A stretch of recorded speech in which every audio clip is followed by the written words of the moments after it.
When Lauren Mitchell picked up the phone that afternoon, she had no idea the call would reopen wounds that had never truly healed.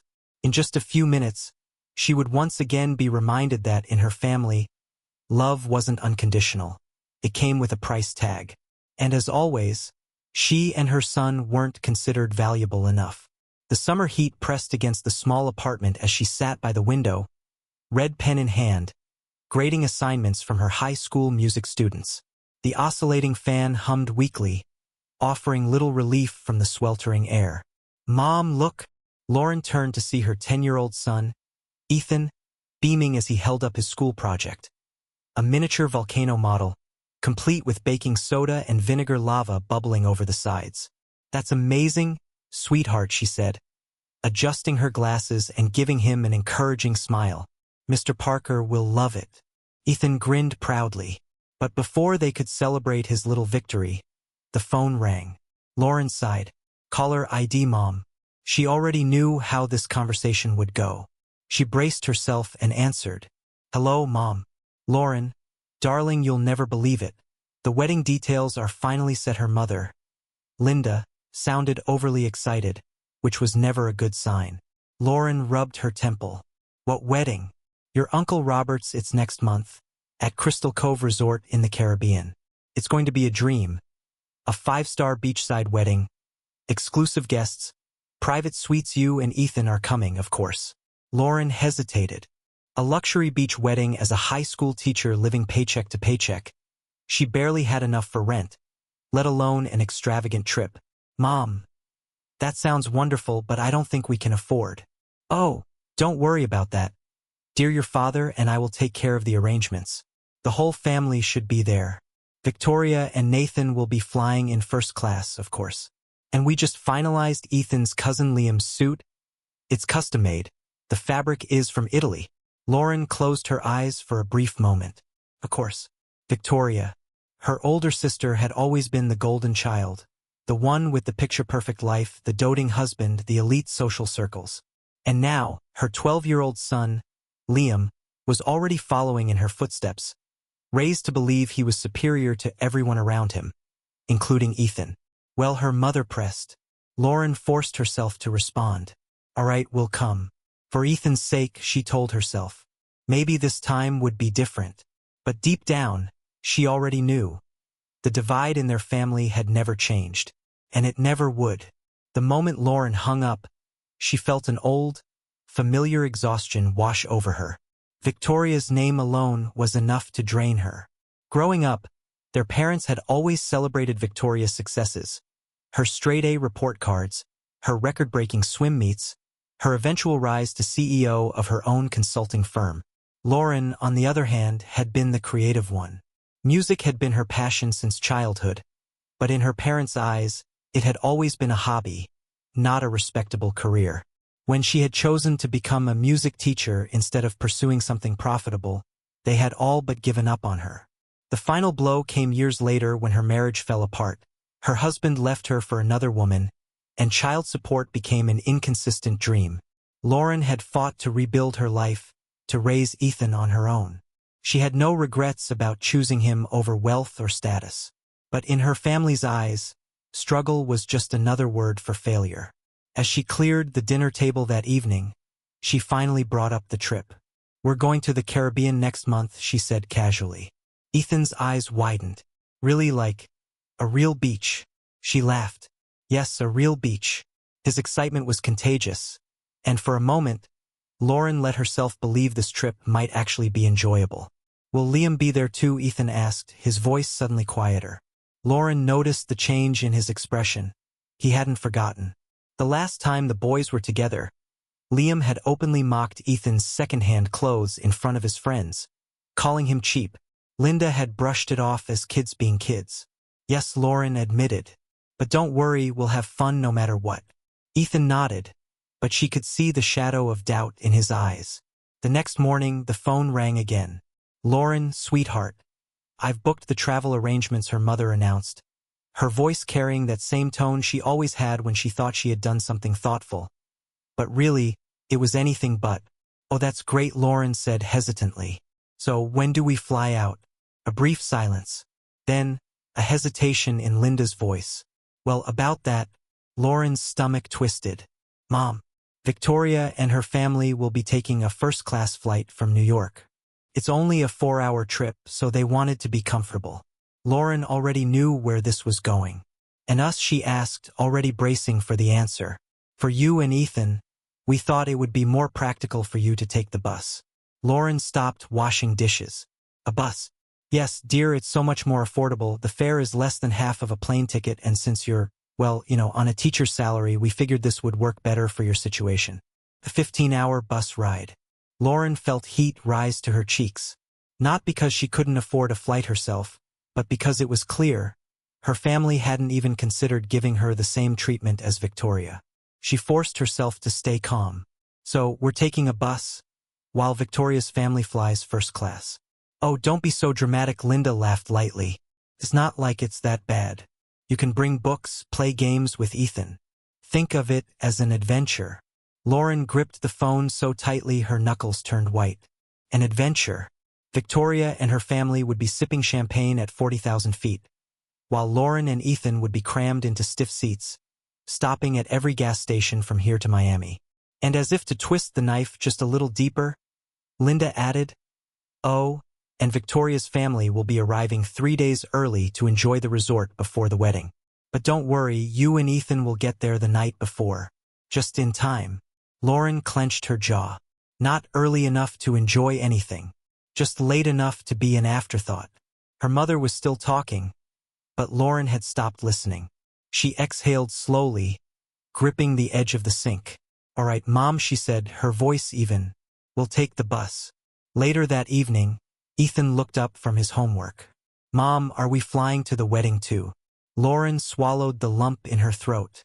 No, sweetheart. We're taking the bus. Ethan's face fell. What? She hesitated, choosing her words carefully. Because buses can be fun too. We'll see new places. Read books together. It'll be an adventure. Ethan studied her for a moment. Then softly he asked, is Liam flying? Lauren's throat tightened. Yes. Ethan stared at his desk. Oh. He didn't ask anything else. And that silence that hurt more than anything else. That night, as Lauren stood on her tiny balcony, staring up at the night sky, she made a silent promise. This trip might be humiliating, but she wouldn't let them break her. Not this time. Lauren gripped Ethan's small hand tightly as they walked into the bustling airport terminal. The high ceilings and sleek, polished floors made everything feel grand, almost surreal. Travelers in designer suits rolled sleek carry-ons past them. Flight attendants in crisp uniforms guided passengers, and somewhere in the distance, an announcement echoed about another first-class boarding call. The air smelled of expensive cologne, freshly brewed coffee, and a privilege that had never been extended to her. Ahead, she spotted them, Victoria, Nathan, Liam, and her parents, standing near the first-class check-in counter. Her sister was draped in a tailored navy jumpsuit that screamed wealth, her manicured nails tapping against her phone screen as she barely acknowledged their arrival. Finally, you're here, Victoria said without looking up. Lauren forced a polite nod. Good morning. Busy as ever, Victoria continued, slipping her phone into her luxury handbag. We just closed a deal with an international client. That reminds me, Nathan. Remind me to follow up after the wedding. Nathan, who had the presence of a man who never worried about a bill in his life, nodded absent-mindedly. Ethan smiled shyly at Liam. Hey! Liam barely spared him a glance before turning back to his tablet. Mom, when are we going to the lounge? In a moment, sweetie, Victoria said sweetly before turning back to Lauren. So, what time is your bus? Lauren felt the heat creep up her neck, but she kept her voice calm. 9. Victoria's brows lifted slightly. Oh, that's early. You'll be on the road all day. Then, yes. Her mother, Linda, chimed in with an amused chuckle. Well, I hope you brought plenty of snacks, dear. You know how those buses can be. Not exactly first-class service, but I'm sure you'll manage. Nathan adjusted the cuff of his designer watch. I honestly don't know how people can travel like that. No space, no service, no comfort. Just endless stops. Liam wrinkled his nose. Buses stink. We had to take one for a school trip once, and it smelled terrible. Nathan and Victoria laughed lightly, and even Linda wore a small, entertained smirk. Lauren clenched her jaw, feeling Ethan's small hand tighten around hers. Well, Linda finally said, glancing at the time, we should get to check in. We don't want to miss out on the business lounge amenities. Do we? Victoria turned back to Lauren, her voice coated with something that almost sounded like pity. Enjoy your adventure. Lauren swallowed back every sharp response she wanted to hurl and simply said, We will. Before they walked away, Ethan tugged at her sleeve, whispering, Why do they always do that? She knelt beside him, forcing a reassuring smile. Because they don't know any better. But we do. And that's all that matters. Ethan nodded, but she saw the doubt lingering in his eyes. Before we continue with the story, I want to connect with you, my amazing viewers. Where are you watching from? Drop your country's flag in the comments below, and let's make this space a truly global experience. Lauren stepped onto the bus, adjusting her grip on Ethan's backpack while guiding him toward two open seats near the window. The air inside was thick with the scent of old fabric, cheap air freshener, and the faint aroma of coffee from a nearby passenger's thermos. The seats were worn but clean, and as she sat down, she exhaled slowly, trying to shake off the weight of the morning's humiliation. Can I sit by the window? Ethan asked, his voice quieter than usual. Of course, she said, giving him a reassuring smile. As they settled in, a gentle voice came from the seat beside them. That's a wonderful habit. Lauren turned to see an older gentleman with salt and pepper hair and kind blue eyes. He was dressed in a crisp button-down shirt, sleeves neatly rolled up, a well-worn leather briefcase resting beside him. I'm sorry, she said politely. Reading aloud to your son. He nodded toward the book she had pulled from her bag. It's rare to see these days. Most kids are glued to their screens. Lauren smiled, grateful for the change in conversation. It's our little tradition. He loves stories. The man extended his hand. James Anderson. She shook it. Lauren Mitchell. And this is Ethan. Ethan, still slightly withdrawn from the morning's events, looked up and gave a small, polite hi. James smiled. Nice to meet you, Ethan. They fell into easy conversation, and as the hours passed, Lauren found herself talking about her passion for music education.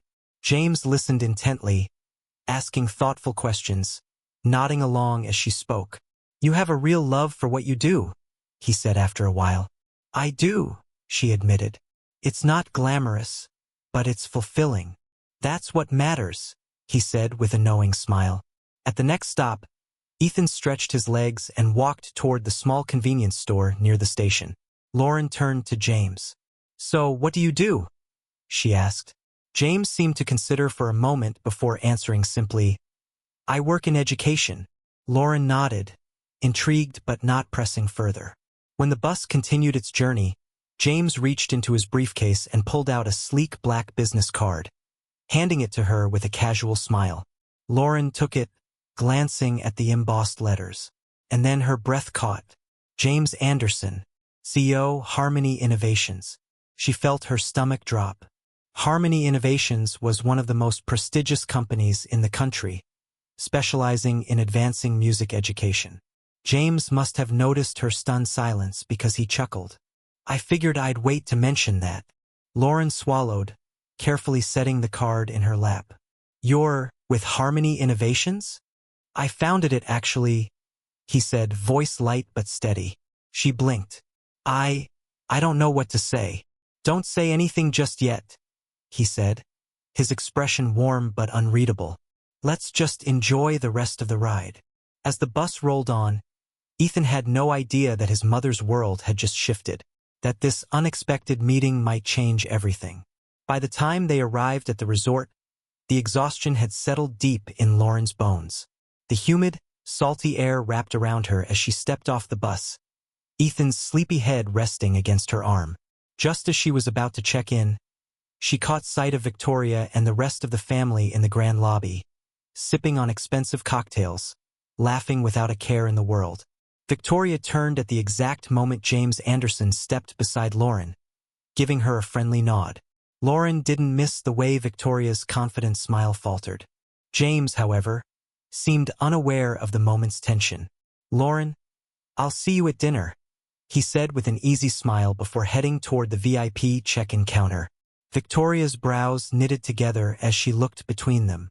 Lauren could almost hear her sister's thoughts racing. And for the first time that day, a small, knowing smile crept onto her lips. She had a feeling that this trip wasn't going to go the way Victoria had planned. Lauren Mitchell sat in the grand banquet hall, her fingers lightly tracing the condensation on her water glass. The soft hum of conversation, the clinking of expensive silverware, and the faint notes of a live string quartet created an atmosphere of effortless luxury. Everywhere she looked, there were dazzling gowns, polished suits, and guests who carried themselves with the ease of people who had never had to check a price tag. At the front of the hall, Victoria was in her element, laughing at something Nathan whispered in her ear while Liam sat at the next table, absorbed in whatever high-end gadget had been gifted to him this week. Linda and her father, both dressed impeccably, conversed with other prominent guests, exchanging pleasantries as if tonight's event was a political summit rather than a wedding rehearsal dinner. Across the table, Ethan shifted in his seat, fidgeting with the hem of his sleeve. He had been mostly quiet, though she noticed the way his eyes occasionally flickered toward Liam's table. The contrast was impossible to ignore. Liam, surrounded by children of the wealthy, sipping from a crystal goblet while Ethan quietly stirred his juice with a paper straw. Lauren's stomach twisted. She hated that he noticed the difference. A murmur spread through the room as the large double doors at the far end of the hall swung open. Heads turned, subtle whispers exchanged, and even Victoria, mid-conversation, paused, her posture straightening ever so slightly. James Anderson had arrived. He stepped into the room with the kind of presence that commanded attention, dressed in a sharp but understated suit, his expression calm and composed. A few guests exchanged glances, clearly recognizing him, though no one dared to approach just yet. Lauren instinctively sat up straighter as he scanned the room before spotting her table. A warm smile crossed his face as he made his way over. Ethan's eyes brightened. "Mom, it's Mr. Anderson." Lauren nodded, acutely aware that nearly every set of eyes in the room was following his movements. When James reached the table, his presence alone seemed to shift the energy. "Lauren, Ethan," he greeted, his voice smooth and unhurried. "Good evening." Ethan grinned. "Hi, Mr. Anderson." Lauren managed a polite smile. "Good evening, James." Before she could say anything else, a familiar voice interjected from behind her. "Oh, James, what a surprise." Victoria. She had appeared at their table so seamlessly that it was as if she had materialized out of thin air, her lips curled into a practiced smile. "I had no idea you knew my sister." James turned, offering her a polite nod. "Yes, we met on the way here. Quite the fortunate encounter." Victoria's smile tightened slightly. "Is that so?" Lauren didn't miss the quick flicker of calculation in her sister's eyes. She was assessing, adjusting, trying to piece together why James Anderson, the CEO of a prestigious company, was sitting at Lauren's table. With effortless grace, Victoria slid into the empty seat beside James. "Lauren never mentioned that." "How interesting." Lauren remained silent. She could practically see the gears turning in Victoria's head, her sister trying to mask her surprise, to regain control of whatever situation she thought she had lost grip of. Victoria let out a light laugh, as if brushing away the thought. "Lauren has always been very passionate about music," she said smoothly, her voice carrying the same practiced ease she had always used when discussing something trivial. "It's always been a hobby of hers." James raised an eyebrow. "From what I've gathered, it's far more than a hobby." Lauren glanced at him, startled by the quiet confidence in his voice. Victoria's eyes flickered, but she recovered quickly. "Of course, though it can be difficult, can't it? Finding stability in that field." She turned to Lauren, her voice laced with manufactured concern. I imagine things have been challenging for you. Raising a child on a teacher's salary. Public school work must be exhausting. There it was. The carefully veiled insult, delivered under the guise of sympathy. Lauren felt a slow, simmering heat rise in her chest. James, however, remained completely composed. Actually, I find that true talent and passion tend to rise above circumstances. Victoria's fingers twitched slightly against the table. Nathan, seated nearby, had now fully turned his attention to their conversation, curiosity evident in his expression. Victoria offered another one of her well-rehearsed smiles. Naturally, she said, her voice just a touch cooler than before. And what is it that you do, James? James took a sip of his wine, as if deciding whether or not he felt like entertaining the question. Then, with casual ease, he set his glass down and answered, I run Harmony Innovations. Silence fell over the table. Lauren didn't need to look to know that Victoria had gone rigid beside her. Nathan, who had been merely observing moments ago, now sat up straighter, his expression shifting into one of cautious interest. Linda, who had been laughing softly with another guest, suddenly turned her full attention to them. Victoria blinked. Harmony Innovations? James nodded. Yes. We work to improve and expand music education programs nationwide. For the first time that evening, Victoria didn't have an immediate response. Linda, recovering first, let out a forced laugh. Well, that's certainly impressive. James turned back to Lauren. We're actually looking to expand some of our programs. After our conversation on the bus, I found myself very interested in Lauren's ideas. Lauren nearly choked on her drink. Victoria's gaze snapped toward her, unreadable but sharp.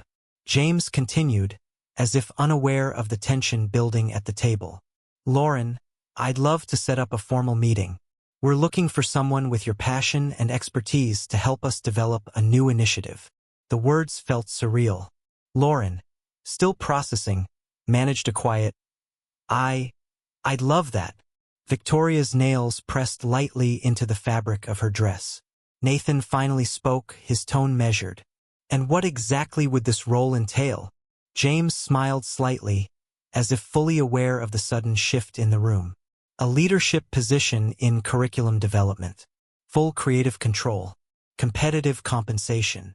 His gaze flickered toward Lauren. Far beyond what public education offers. The sharp intake of breath from Linda did not go unnoticed. Victoria, however, was silent. James stood, adjusting the cuff of his sleeve. I won't keep you from the festivities, he said lightly. Lauren, I'll have my team reach out next week. He extended his hand. Lauren shook it, still in disbelief. As he walked away, the shift in energy within the banquet hall was unmistakable. Conversations had changed, glances had turned, and suddenly, Lauren was no longer invisible. Victoria stood there for a moment, forcing a smile that didn't quite reach her eyes. How exciting, she said finally, her voice smooth but lacking its usual certainty. Lauren looked at her sister, really looked at her. For the first time, Victoria wasn't the one in control. And it was glorious. At the end of the night, as guests trickled out of the hall, Ethan looked up at her. Mom, he said quietly, did you see how they changed? Lauren exhaled, wrapping an arm around his small shoulders. Yes, sweetheart, I saw. But she also knew one thing for certain. This wasn't over yet. Lauren Mitchell woke the next morning feeling different. Lighter. As if for the first time in years, the weight of being the family's forgotten daughter had begun to lift. The memory of the night before, the way the entire room had shifted the moment James Anderson revealed who he was, still replayed in her mind. She had spent years enduring subtle dismissals, enduring her parents' preference for Victoria, enduring the quiet but cutting remarks that painted her as someone small, someone struggling. But last night, she had watched their carefully constructed world tilt. And for the first time, she wasn't the one scrambling to regain balance. She stepped onto the hotel balcony, letting the soft morning breeze touch her skin. The ocean stretched endlessly before her, golden light shimmering on the water's surface. Behind her, Ethan was still curled up under the hotel's crisp white sheets, sleeping soundly after a long night. She took a deep breath. Today was the wedding, but more than that, it was the day she finally stopped caring about where she stood in her family's hierarchy. A knock at the door interrupted her thoughts. She hesitated, then opened it to find Victoria standing there, perfectly polished as always, dressed in high-end resort casual wear, oversized sunglasses perched on her head. "Good morning, Lauren," she said smoothly. "I thought we could have breakfast together. Just the two of us." Lauren studied her sister for a moment. Victoria had never asked for a one-on-one breakfast in her entire life, which meant she wanted something. "Let me leave a note for Ethan," Lauren said, stepping aside. She scribbled a quick message, then followed Victoria to the hotel's outdoor terrace restaurant, where the staff immediately pulled out her sister's chair as if she were royalty. Victoria stirred her coffee delicately before speaking. "Last night was surprising." Lauren took a sip of her own coffee. "Was it?" Victoria smiled tightly. "I had no idea you knew James Anderson." Lauren didn't answer. Victoria exhaled, setting down her spoon. "Listen, I want to help you with this opportunity. James is an influential man. If you need guidance on how to negotiate your contract, I can." Lauren let out a soft laugh. "You want to help me?" Victoria's fingers twitched slightly. "I just think you need to be realistic. Harmony Innovations is a major corporation. You don't want to get in over your head." Lauren studied her sister, seeing her clearly in a way she never had before. Victoria wasn't here to help. She was here because, for the first time, she wasn't the center of attention. "I appreciate the offer," Lauren said calmly, "but I don't need your help." Victoria's smile didn't fade, but Lauren saw the momentary flicker of irritation behind her eyes. "Lauren, be reasonable," Victoria said, lowering her voice. "James was just being polite last night. Do you really think he's serious about giving you a leadership position?" Lauren leaned back in her chair, unfazed. "Yes, I do." Victoria hesitated for half a second too long. Lauren stood, smoothing the front of her dress. "Enjoy your breakfast, Victoria." She turned and walked away, leaving her sister sitting in stunned silence. The wedding was breathtaking. Crystal-clear waves crashed against the shore as the bride and groom exchanged vows under a floral arch. Lauren sat quietly with Ethan, letting the warm sun kiss her skin as she watched the ceremony unfold. Victoria and Nathan were at the front with their carefully curated circle of guests. But Lauren didn't care anymore. She had spent too much of her life looking in from the outside. Today, she was simply present. At the reception, she spotted James across the venue, engaged in conversation with a group of executives. When their eyes met, he excused himself and walked over. "Lauren," he greeted warmly. "Enjoying the wedding?" She smiled. "It's beautiful." He nodded. "I wanted to follow up on our conversation. My team will finalize the contract next week, but I want you to know, this isn't just an offer. I meant what I said. We need educators like you who think outside the box." Lauren felt her chest tighten, but this time it wasn't doubt. It was pride. "Thank you, James," she said sincerely. "I won't let you down." "I know you won't," he said with a knowing smile. From the corner of her eye, Lauren saw Victoria watching them from across the room, her expression unreadable. For years, she had been the one looking at Victoria from the outside. Now, the roles had reversed. 1 year later, Lauren stood in the floor-to-ceiling window of her new high-rise apartment, gazing at the skyline. The past 12 months had been a whirlwind. The contract with Harmony Innovations had turned into something bigger than she had ever imagined. Her music program had been implemented in hundreds of schools across the country. She had gone from being the overlooked music teacher to a respected innovator in education. "Mom, look." She turned to see Ethan, now 11, holding up a tablet displaying a music app he had coded himself. His face lit up with excitement. "That's amazing," she said, pulling him into a hug. "You're so talented, Ethan." They had moved into a beautiful Manhattan condo, and Ethan now attended an excellent private school. Life had changed, but at its core it had stayed the same. It had always been just the two of them against the world, and that would never change. Her phone buzzed. She glanced at the screen. Mom. She let out a slow breath before answering. Hello, Mom. Lauren. Linda's voice was softer than usual. I just read your latest interview. Your program is making such an impact. Your father and I are very proud of you. Lauren didn't respond right away. The irony wasn't lost on her. The same parents who had once dismissed her dreams were now basking in her success. Thank you, Mom. There was a pause. Then, carefully, Linda added, Victoria is going through a difficult time. Lauren's fingers tightened around the phone. Her company took some major losses this year, Linda continued, and things with Nathan have been, well, they're struggling. Lauren inhaled slowly. I'm sorry to hear that. She wants to reach out, Linda said. Maybe you two could. Mom, Lauren interrupted gently. Victoria and I will talk when the time is right. But respect has to come before reconciliation. There was silence on the other end. Then, finally, I understand. After they hung up, Ethan looked up from his tablet. Was that about Aunt Victoria? Lauren nodded. Will we see her again? He asked. Maybe, Lauren said, brushing a hand through his hair. But family isn't just about blood. It's about who stands beside you, no matter what. The intercom rang, signaling that their car had arrived. They were heading to the airport for an international conference in London. Harmony Innovations was expanding overseas, and Lauren was leading the initiative.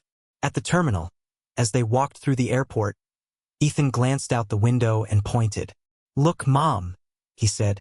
A bus? Just like the one we took last year. Lauren followed his gaze. A large coach bus sat parked outside, a group of weary travelers boarding for a long journey ahead. If they hadn't taken that bus, she never would have met James Anderson. Never would have been given the opportunity that changed everything. Sometimes, she said softly, wrapping an arm around Ethan, the longer road leads to the most beautiful destinations.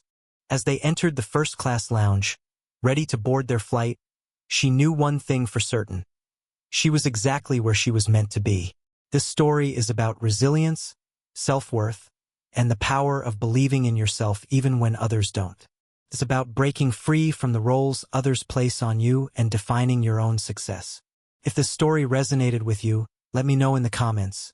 Drop a 2 if you loved it or a 7 if you didn't. And don't forget to like this video and subscribe to Mr. HeartVibes for more powerful stories that will keep you thinking long after they're over.